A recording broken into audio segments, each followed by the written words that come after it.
Hey guys, what's up? Welcome back to GTA 6 Hub. Today I'm going to cover why GTA 6 is going to be better than expected because I've seen a lot of bad things coming out recently, so let's prove those wrong, shall we? Let's get into the video. Now let's think about something here. GTA 5 has been out for 7 years, and while a lot of you gamers who have grown pretty old may have children that are either a little bit younger than that or even older, well, you know what that means. Longer waits, more development time. Unless Rockstar is being entirely lazy, of course, which would not be technically impossible on that aspect, seeing as how they make other games. Now, of course, not calling Rockstar lazy in general, just that they may have slacked on GTA's development for online progression versus doing Red Dead Redemption 2 as a whole in general, because they do have all their focused on one game.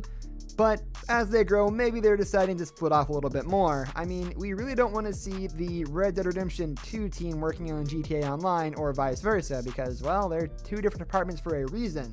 So let's just hope and pray that the more time they divert into the game, on either front, the better the overall product finally is. And maybe we'll get that perfect award-winning game of GTA 6 pretty soon. So let's not start assuming it's going to be a bad game because, trust me, they've got time to perfect it and they've had time. Another thing that we've also got to take into effect is that, well, you learn from your mistakes. And while I'm not saying GTA was a big mistake, there were definitely things that could have been improved on. Whether that have been the pretty much linear melee combat, or maybe even the commando lunges that involve melee combat. And looking at other aspects of the game, well, the story had more plot holes than holes the movie. And that movie is literally about plot holes. Yeah, I spent a lot of time making that joke, actually. Thank you.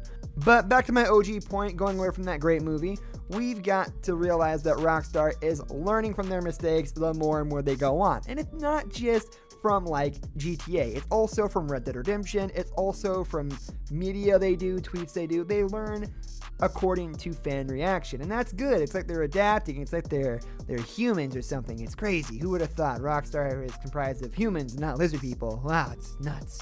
But again, that's a good thing that they're not, like, you know, staying in the past and forgetting everything they've ever learned. They're learning, which is going to make their games all the more better. And of course, we know what's big next on the chopping block. Because if we get an announcement for, like, Bully 2, people are going to be pretty mad, but they're not going to be like, yeah, well, screw this game. But we really want to see GTA 6. You know that. Everybody knows that. We want to see GTA 6. So they're going to learn from their mistakes and make GTA 6 the best game. And if they don't make GTA 6 the next best game, well, then we'll get whatever's next, whether it be Bully 2, El Noir 2, Red Dead Redemption 3 for some god unknown reason. But whatever we get, Rockstar will overall improve their gameplay formula in general. So the longer it takes, like I said, the better. Now, I think GTA 6 is going to be amazing because, as a lot of you know, Dan Houser has recently left Rockstar, and Dan Houser is a literal legend god among men when it comes to GTA.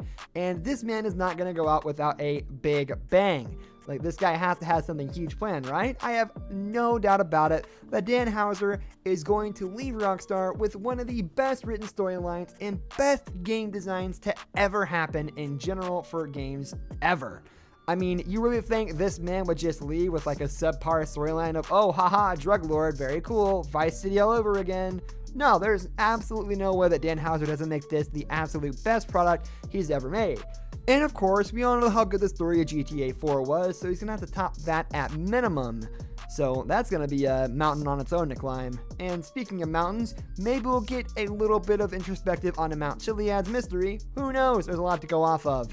But I could definitely see Dan tying that mystery Mount Chiliad into GTA 6. So maybe a long-winded story. Maybe one that dates all the way back to GTA 1. Who knows? And the final thing that I'm going to lead off with is, well, it's kind of the same thing as the second point. But the online won't be god-awful at launch this time. And good, absolute god. Anybody who was playing GTA on launch day, or even within the first, like, month, honestly, knows exactly the pain I'm talking about. When you tried to load into the server and you would just sit there in the clouds for, like, 45 minutes, I honestly thought I died. Like, I thought I was just dead and sitting in the clouds waiting to fall back and reincarnate or go to heaven. I had no idea what was going on. It was absolutely horrible.